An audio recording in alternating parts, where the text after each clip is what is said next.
Hello, welcome back to the happenings. My name is Ashish and today we discuss about Kerala का जो project है, new project आया है silver line project, उसके बारे में हम आज डिस्कस करेंगे। ये है वो प्रोजेक्ट, जो प्रोजेक्ट है ना, ये है वो प्रोजेक्ट। तो चलो डिस्कस करते हैं। पहले ये जान लेते हैं कि ये जो टॉपिक है वो क्यों इम्पोर्टेंट है हमारे लिए। ठीक है, इकोनॉमिक्स के तहत आएगा, ये मेंस के पेपर 33 में आएगा, इंफ्रास्ट्रक्चर के अंडर। ठीक है, जिसमें कौन कौन से energy ports, roads, airports, railway, EDC, ये वाले टॉपिक आते हैं। प्रीलिम्स लेवल में ये डायरेक्ट आएगा, सिल्वर लाइन प्रोजेक्ट पूछेगा डायरेक्ट। ठीक है, मेंस लेवल में पूछेगा ये रेलवे मॉडर्नाइजेशन इशूज के, आप इसमें ऐड कर सकते हैं। ठीक है, तो ये प्रोजेक्ट जो है वो है क्या, तो प्रोटेस्ट चल रहे थे। ठीक है, कहाँ पर, केरला में, अगेंस्ट सिल्वर लाइन। इस लाइन के खिलाफ जो है प्रोटेस्ट चल रहे थे। ये जो है प्रोजेक्ट, ये क्या है, semi high speed railway project है, जो जिस पर जो ट्रेन चलेंगी वो 200 किलोमीटर पर आवर की स्पीड से चलेंगी। और ये कहाँ किसको जोड़ता है, स्टेट के नॉर्थर्न से लेके स्टेट के साउथर्न एंड्स को जोड़ता है। तो ये है वो पूरा प्रोजेक्ट जो है। अब देखते हैं, इसको नाम तो दिया गया है सिल्वर लाइन प्रोजेक्ट, और ये किसको जोड़ता है, कासरगोड को तिरुवनंतपुरम से जोड़ता है। ठीक है, semi high speed rail project है ये। तो इसमें जो जो स्टेट्स पढ़ेंगे, डिस्ट्रिक्ट्स पढ़ेंगे, वो जान लेते हैं। कासरगोड यहाँ पर है। ठीक है, कन्नौर, कोझिकोडे, तिरूर, त्रिशूर, एर्नाकुलम, कोट्टायम, चेन्नगोर, कोलम, और यहाँ पर जाकर पड़ता है हमारा तिरुवनंतपुरम।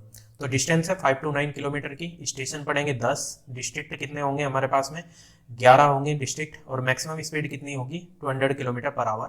और कहीं कहीं पर देखने को मिल रहा है कि ये 220 किलोमीटर पर आवर तक जा सकती है। ठीक है, 220 किलोमीटर पर आवर तक जा सकती है।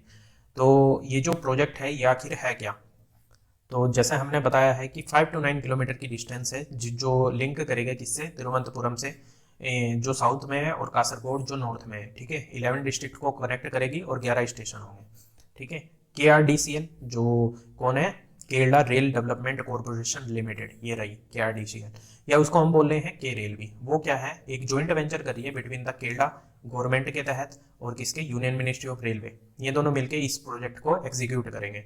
तो इसकी जो डेडलाइन है वो एग्जीक्यूट की गई है किसके द्वारा, KRDCL के द्वारा। कितनी, 2025 इसकी डेडलाइन बताई गई है। फीचर क्या क्या है इस प्रोजेक्ट के, तो इसमें क्या होता है, इसमें ये जो प्रोजेक्ट है वो electric multiple unit, EMU unit type का प्रोजेक्ट है, जिसपे क्या होंगी, जो प्रिफरेबल बोगियां होंगी। ठीक है, जिनको हम कह रहे हैं रेक। ठीक है, वो कितनी होंगी, 9 से लेके वो एक्सटेंडेबल होंगी 12 तक। मतलब 9 में जो है वो 675 पैसेंजर बैठ सकते हैं, लेकिन अब सोच सकते हैं आप कि वो एक बार में 12 बोगियां जाएंगी, तो कितने पैसेंजर को लेके ट्रेवल कर पाएंगे वो। ठीक है, the train can run at A maximum speed, जो मैं कह रहा था 220 किलोमीटर पर आवर की है। ठीक है, स्टैंडर्ड गेज ट्रैक होगा ये, completing journeys in other direction in fewer than 4 hours. 4 hour से भी कम में, 4 आवर से भी कम में ये कंप्लीट कर लेगा, क्योंकि इसकी स्पीड कितनी है, maximum 220 kilometre per hour. At every 500 metres there will be under passage. ठीक है, 500 मीटर पे जो होंगे, जैसे ये रेलवे ट्रैक है तो वहां पर अंडर पैसेज होंगे, ताकि जो लोग बाग हैं वो एक साइड से दूसरी साइड तक जा सके अंडर पैसेज के तहत। क्योंकि वैसे नॉर्मली क्या होता था कि हमारे यहाँ पर फाटक लगती हैं, और अगर ट्रेन ऐसे जा रही है बीच से, तो लोग बाग क्या करते थे, इन फाटक के नीचे को क्रॉस होते थे, जिस कारण एक्सीडेंट भी होते रहते थे। लेकिन अंडर पैसेज में क्या होगा कि ना तो ट्रेन को स्पीड कम करनी पड़ेगी, ट्रेन आराम से जा सकेगी, और जो लोग बाग है वो भी आराम से जा सकेंगे, क्योंकि अंडर पैसेज है। ठीक है, तो नीड क्या है इस सिल्वर प्रोजेक्ट की, पहली चीज तो ये है कि टाइम सेविंग होगी। अब पहले जो वो होती थी, ट्रेन होती थी, वो मैक्सिमम 12 आवर्स तक ले लेती थी इस डिस्टेंस को कवर करने के लिए। ठीक है, लेकिन ये जब प्रोजेक्ट कंप्लीट हो जाएगा तो कोई भी आदमी कासरगोड से तिरुवनंतपुरम जो है वो लेस देन 4 आवर्स में ट्रेवल कर पाएगा। ठीक है, और स्पीड मैंने बताई दी है, लेकिन ये मैक्सिमम जा सकती है 220 किलोमीटर पर आवर के। ओल्ड इंफ्रास्ट्रक्चर, ठीक है, जो एग्जिस्टिंग रेलवे इंफ्रास्ट्रक्चर है वो मीट नहीं कर सकता इसकी डिमांड को। क्यों, क्योंकि एक तो ये EMU यूनिट का बनना है, ऊपर से इसमें 12 कार्स, मतलब 12 बोगियां जा रही हैं, तो इसलिए ओल्ड इंफ्रास्ट्रक्चर भी इसकी एक नीड है, मतलब उसको अपडेट किया जाना चाहिए। टेरेन लिमिटेशंस मतलब जो मोस्ट ऑफ ट्रेन है उनकी जो एवरेज स्पीड है अभी जो है वो कितनी है, 45 किलोमीटर पर आवर। वो भी क्यों है, क्योंकि उस ट्रैक पर जो है बहुत सारे घुमाव हैं, कर्व्स हैं, जिस कारण क्या होता है, अब कर्व पर स्पीड तो तेज रख नहीं सकते, अदरवाइज वो कर्व तो लेगी ही नहीं, वो सीधी निकल जाएगी, और जिस कारण आपको तो पता ही है और इसकी जो अलग से नीड है वो है डी ट्रैफिकिंग। अब वही मैं बात बता रहा था कि उसमें जो है अंडर पैसेज लगाए जाएंगे, अंडर पैसेज लगाए जाएंगे तो उसका टाइम भी सेव होगा और स्पीड भी वो 220 किलोमीटर पर आवर की गेन कर सकता है। क्यों? क्योंकि उसको किसी फाटक पर स्पीड कम करनी नहीं पड़ेगी, अदर ना ही एक्सीडेंट भी नहीं होंगे, एक्सीडेंट भी नहीं होंगे। ठीक है, और जो दूसरे रीजन है वो क्या है अदर्स में। ठीक है, अब देखते हैं कि ये एक तो रिड्यूस कर देगा किसको, ग्रीन हाउस गैस एमिशन को रिड्यूस कर देगा। क्यों? ईएमयू यूनिट पे बनना है, एक्सपेंशन करेगा रो रो सर्विसेज का और प्रोड्यूस करेगा एम्प्लॉयमेंट अपॉर्चुनिटी। जब ये प्रोजेक्ट चलेगा तो एम्प्लॉयमेंट बढ़ेगा।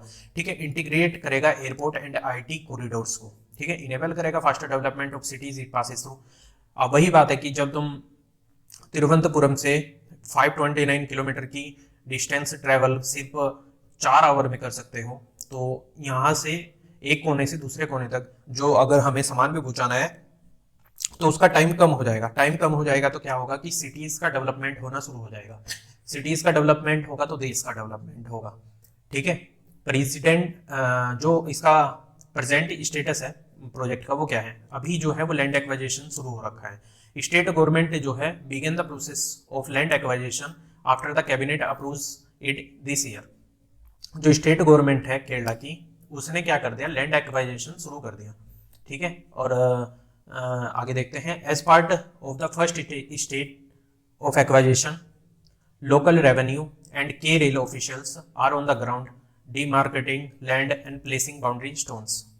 चूंकि लैंड एक्वाइजेशन हो रहा है तो उसकी फर्स्ट स्टेज में जो गवर्नमेंट है वो क्या कर रही है कि लोकल को जो है जो जमीनें खरीद रही है उनको उसका भुगतान भी कर रही है। ठीक है, के रेल ऑफिशियल्स के द्वारा। ठीक है, और डिमार्केटिंग कर रही है लैंड की और बाउंड्रीज बना रही है उसके चारों, जितनी भी लैंड एक्वाइजेशन हो रही है उसके तहत। ठीक है, this is done to give the officials a sense of how much private land will have to be acquired and the number of families who will be displaced। ठीक है, ये उनको एक क्राइटेरिया दे रहा है। ठीक है, कितना कि कितनी फैमिलीज को उनको डिस्प्लेस करना पड़ेगा, कितना लैंड उनको खरीदना पड़ेगा, कितना रेवेन्यू होगा, कितना पैसा लगेगा इस चीज़ में, वो सब चीज़ों का उनको एक सेंस प्रोवाइड कर रहा है। ठीक है, स्टार्टिंग फेज में। तो इशूज क्या क्या हो सकते हैं इस प्रोजेक्ट के साथ में। ठीक है, पहला तो पॉलिटिक रियोटिक, ये है issue. All political parties have been spearheading separate protest. मतलब अभी जो गवर्नमेंट है उसके अलावा जो अपोजिशन की पार्टीज हैं वो क्या कर रही हैं, इसके तहत प्रोटेस्ट कर रही हैं। ठीक है, ह्यूज कैपिटल रिक्वायरमेंट, पैसे की बहुत ज़्यादा जरूरत है इस वाले में क्योंकि इतना अपडेटेड ही बनाना पड़ेगा। ठीक है, दे argue that the project was an astronomical scam in the making. ठीक है, एस्ट्रोनॉमिकल स्कैम बोला जा रहा है उसको। ठीक है, and would sink the state further into डेप्ट। और ये भी बोला जा रहा है कि स्टेट को ये डेप्ट में डाल देगा। ठीक है, स्टेट को डेप्ट में डाल देगा ये, इसलिए बहुत ज़्यादा डिमांड है किसकी, कैपिटल की। ठीक है, डिस्प्लेसमेंट हो रहा है फैमिलीज का। अब चूंकि लैंड जो है वो एक्वाइजेशन होगा तो डिस्प्लेसमेंट भी करना पड़ेगा फैमिलीज को एक जगह से दूसरी जगह। The project was financially unviable and would lead to the displacement of over 30,000 families. ठीक है, अराउंड 30,000 फैमिलीज को डिस्प्लेस करना पड़ेगा उनकी एक जगह से दूसरी जगह। ठीक है, ताकि ये जो प्रोजेक्ट है इसमें ज़्यादा घुमाव या कर्व्स ना आए। ठीक है, इकोलॉजिकल डैमेज, इकोलॉजिकल डैमेज भी हो सकती है।